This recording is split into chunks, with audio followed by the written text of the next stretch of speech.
Abusadong si Filmar Alipayo, nakakagigil talaga sobra.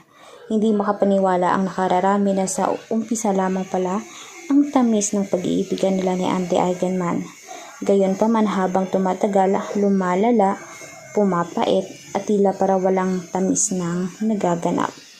Nagawa niyang saktan si Andy hindi lamang sa emotional, kundi pati na rin physical, which is meron tayong batas na huwag dapat saktan ng babae dahil maaari kang makulong kahit hindi man katagalan pero makukulong ka pa rin. Kaya dapat ay mag-iingat talaga. Kaya ngayon, tinutugis na siya at mukhang makukulong nga. Tapos, ang makikita natin sa social media ay talamak na parang masaya sila, parang kompletong family nila, parang talagang perfect. Pero yun kasi yung advocacy ni Andy Eigenman na sana naman mapanatili niyang kompleto at masayang pamilya niya. Pero kung toxic na talaga at masakit na, bakit hindi nilang iwasan at iwanan? Kaya naman niya palakihin ang mga anak niya. Dahil siguradong may mga future iyan. Lalong-lalo na may mga kayamanan siyang natitira at ipinamana sa kanya ng yumaong ina niyang si Jacqueline Jose.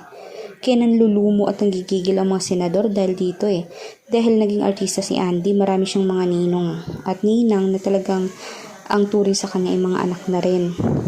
Kaya naman ano masasabi niya dito mga kanetizen? Agree ba kayo na dapat hiwalayan na niya yan si Filmar at dapat makulong na? I-comment niyo sa baba inyong mga sagot at opinion at huwag kalimutan mag-subscribe, i-like at i-share ang ating videos on public. Maraming salamat po mga kanetizen.